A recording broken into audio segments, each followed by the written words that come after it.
Following a nasty divorce, Maggie, a now single, middle-aged mother, and her 2 children head for the summer to Greenpoint, Long Island, to stay in an old Victorian-style house with her ex-father-in-law.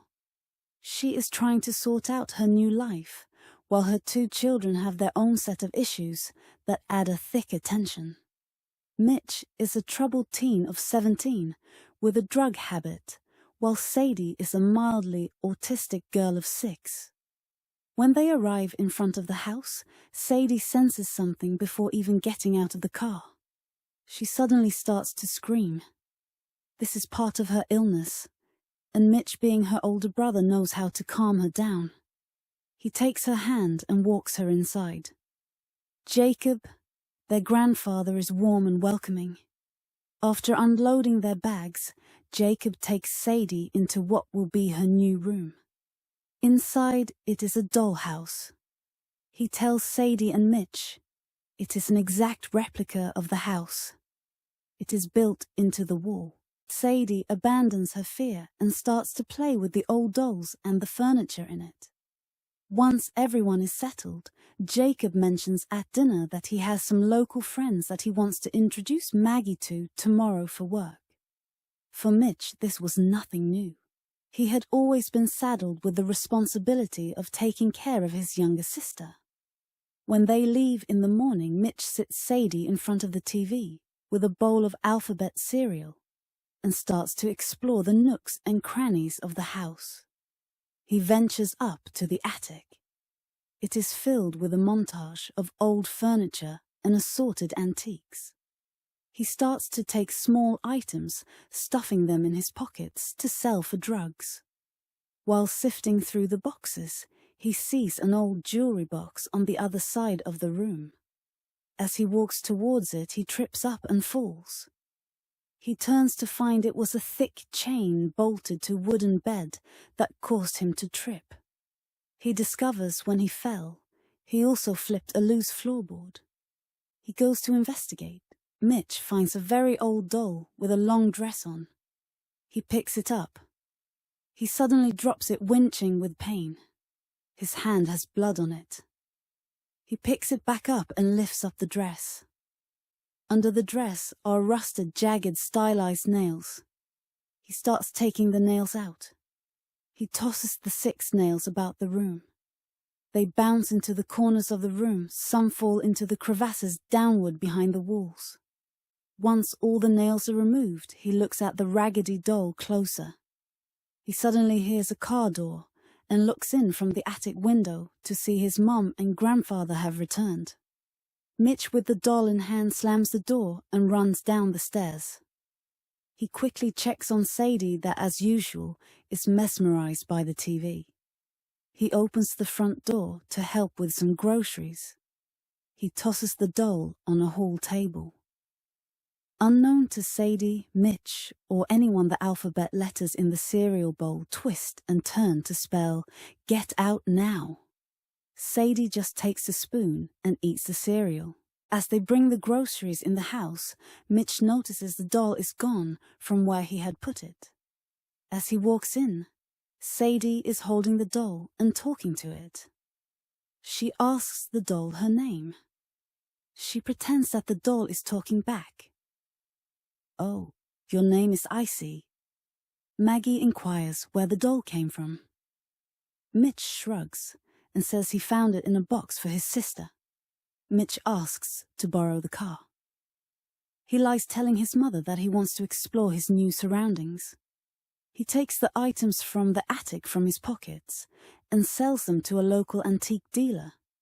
He finds a place to buy drugs and gets high. As Mitch is heading back, he sees black, bloody hands from the back seat on his shoulders. He almost crashes the car. He stops to get his composure.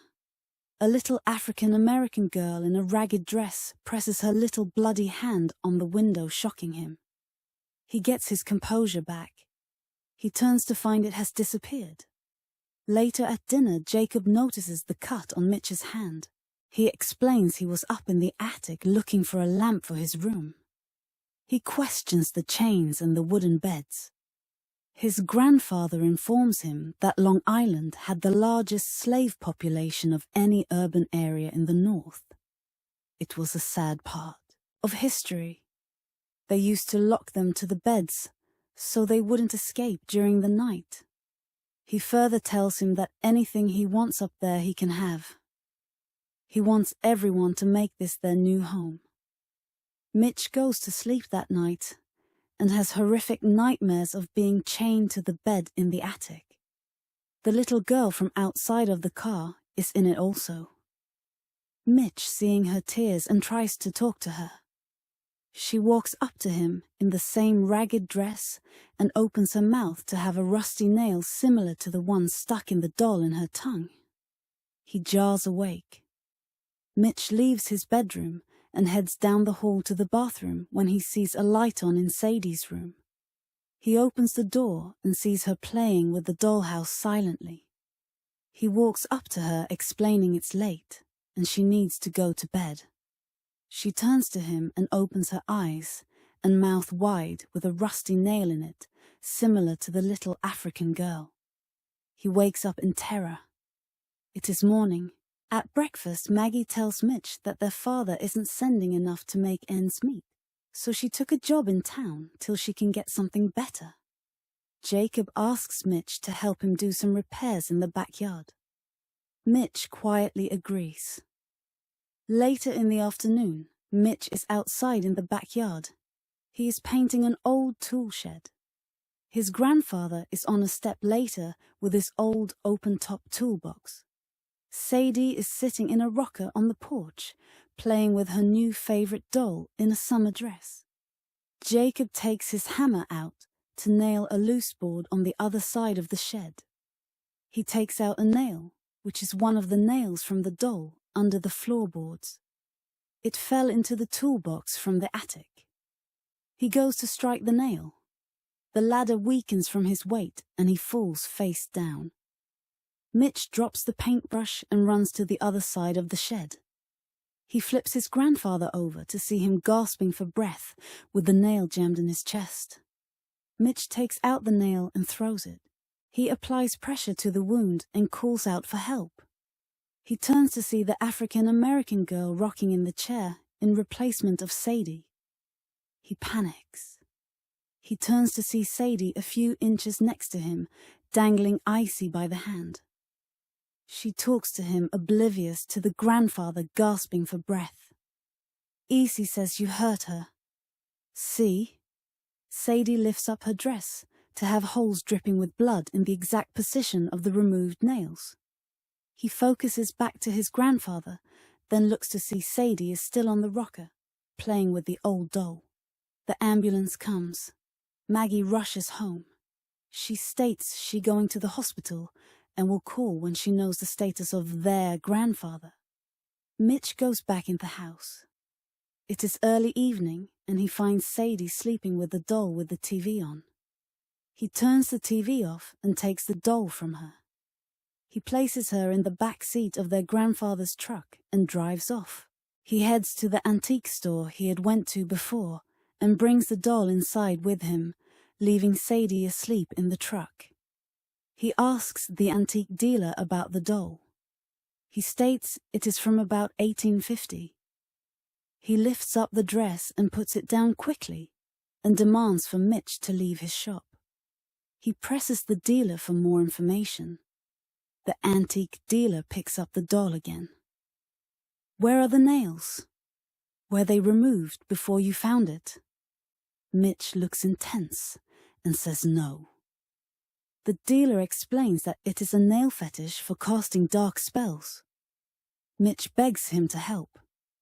He writes down a number and instructs him to call the only person he knows that can help. Mitch returns to the car. Sadie is up asking for Essie. He reluctantly hands it to her. She smiles and seats the doll next to her. Mitch picks up his cell phone and gets an answering machine and leaves a desperate message. By the time Mitch gets back to the house, it is night. He gets Sadie ready for bed. The phone rings. It is his mom. She tells him that Jacob suffered a heart attack in addition to the puncture wound. He is intensive care. She is staying overnight with him. Mitch hangs up. His cell phone rings. It is the mystery man he called from the antique dealer. The man on the phone gives him an address to meet him tomorrow and to bring the doll. Mitch hangs up. He walks upstairs to his room. He opens his dresser and takes out a bag of weed. He hesitates, hearing a noise from Sadie's room. He walks in, seeing she is only talking in her sleep. He smiles and covers her. He heads to the bathroom and dumps the weed down the toilet and flushes it. He then runs water in the sink and splashes it in his face. When he lifts up his head, the whole bathroom is filled with 6 slaves, dirty and bloody. They touch his face. They all open their mouths to have nails driven through all their tongues. He cringes down in a ball and screams. It is the next morning, and Maggie arrives at the door. Mitch meets her at the door. He looks a physical wreck. He tells his mum he has something important to do. They argue. She calls him irresponsible. He takes the doll, throws it in the back seat, and drives off to the address he is instructed to go to. The address is a modern home in a suburban neighborhood. He grabs the doll and heads to the door. He rings the bell. Samuel, an old African-American man in his late 70s, opens it. He silently motions for Mitch to enter. He is instructed to sit on the couch. Samuel asks to see the doll. He looks at it with intensity and lifts up the dress. Were the nails taken out? Mitch explains where he found it, and about the strange nightmares and hallucinations of slaves with nails in their tongues. Samuel listens intently. It is when he mentions Sadie calling the doll Isi that Samuel's eyes flicker a ting of fear. It has already started. You have awakened Ankisi, the darkest of ancient black medicine. Back then, slaves were property. They didn't care if you were a king or a warrior as long as you had 2 hands and could work on the tobacco farms. A Nganga or medicine man lived in that house. Each nail was a spell, a form of ancient voodoo. Once you remove the nails, you release cursed spirits from the forest of the dead. How many nails were there? Mitch tells him. 6. He lifts the doll up. Only 5 holes are in the doll. 1 life is already lost. Your hand was punctured by one of the nails, so you can see them. Samuel gets up and prompts Mitch to follow. He explains that usually a bag of medicine is hidden inside the doll to make the magic work. They arrive at the kitchen table. Samuel opens drawer and takes out a knife. Let's see what this has in it. Samuel cuts the doll open, and inside is a small leather pouch. He takes it out of the cavity of the doll. He opens the pouch to reveal shards of mirrored glass and something wrapped in a gauze-like material. Samuel unravels it. They are both caught by surprise. In the gauze is a grey child's tongue of a child of 6 with a nail through it. That is why the doll attracted to your sister. This is a child's tongue, the same age. The nail in the tongue is an evil secret. Mitch begs for a way to stop it. Samuel explains that the only way to stop the curse is to find the reason. The doll is not what is causing this. It is the nails. Look through the visions, they mean something. Find the reason in the past, and you will find the answer to stop this. Mitch leaves. While he is driving, his mother calls, crying, telling him that Jacob is dead. She also tells him his father is on the next plane out and will be there later today. She asks Mitch to come home to watch Sadie. He hangs up the phone. Mitch heads to the local library and starts to do research on the house. He finds that it was built in 1830s. It was owned by a rum merchant that had interest in slave ships. He lived in the house with his wife, 2 young daughters, and 2 sons. An outbreak of scarlet fever took his family in the span of 3 months. He went mad. He died in an asylum house of a heart attack in 1840, 2 months later. Mitch arrives at the house. He sees the rent, a car in the driveway. He takes out a package out of the car and walks in. Sadie asks him about Essie. He opens the bag and gives her brand new dolls for her dollhouse. She runs off happy. Maggie and his father are sitting at the kitchen table when Mitch walks into the room. It is a strained reunion. An argument brews and Mitch lashes out and goes to his room. Maggie comes in and tries to comfort him. He shrugs it off. She tells him she is leaving with their father to the morgue to make arrangements for moral support. Mitch rests back. He falls asleep. He turns to see it is at night. He goes up to the attic with a flashlight to see if he can discover clues to stop the curse. He is searching and sees one of the nails her had tossed before in the corner on the edge of falling through a rotted board. He goes to reach it, and the vibration right before he strains to reach it makes it fall into the house. Sadie is playing with the dollhouse, and the corner of the wallpaper in one of the room's curls. Sadie is curious and peels back the wallpaper. She gets excited as she rips the paper off to reveal a door. She opens it. Inside is the nail. She takes it out and looks at it. Sadie is exited and runs with the nail in her hand to show Mitch. Mitch is frustrated that he can't find any clues. He closes the door to the attic and heads down the stairs. Sadie screams. He hears a thump. He runs down the stairs to see Sadie on the floor. It hurts Mitch. Sadie has a nail embedded in her stomach. Mitch looks up and sees the slaves he saw before surrounding him. Mitch cries out, "I didn't do this to you. She can't die. She can't." The little African girl he has seen so many times before stands closer to Mitch. He lifts up his tear-filled eyes. The little girl points to the room with the dollhouse. Mitch picks up Sadie and places her on the bed. Mitch is at Sadie's bedside and cries. The little African-American girl walks in. Mitch sees she is headed for the bed. "Don't touch her." The African girl takes her hand and puts it on Sadie's stomach, and the nail falls of it bounces near the dollhouse. Sadie is completely healed, no puncture or blood. The little girl walks out of the room and waves to Mitch.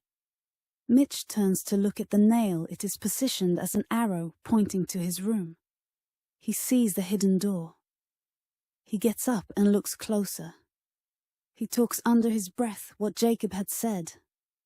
Exact replica of the house. He runs and grabs the hammer from his father's toolbox and runs to his room. He looks up and sees the wallpaper fraying as in the dollhouse. He takes a hammer and starts hitting the wall. Years of plaster and dust fall. With a savage energy, he uncovers the hidden door. He gasps and takes a screwdriver and puts it against the lock and slams it down. The door swings open. He grabs a flashlight and shines it in the dark. Mitch coughs as he ventures through the cobwebs. He turns the flashlight to see the slaves he saw in the visions, decayed and chained to the walls. He sees a small table and chair in the center of the room that is dark and grey. On top of the table he sees a letter, covered in dust on the table. He starts to read it out loud. It is a confession of sorts. He killed the slaves because they brought the death, the scarlet fever to his house, costing the lives of his family. It was all caused by the little girl, he thought. He killed her first. While he is reading, a mouse comes by his foot, startling him. The table falls over and breaks open. It was a small coffin, not a table. the little girl's decayed body falls out missing the tongue. Mitch understands what happened. The Nkisi was revenge for the little girl's death. After the rum merchant's family dies from being cursed, he tortured all the slaves and hid the bodies in this room. A red siren flashes as police go into the house. Mitch is holding Sadie at the door, way as his parents come home. He reaches out and they hug. End.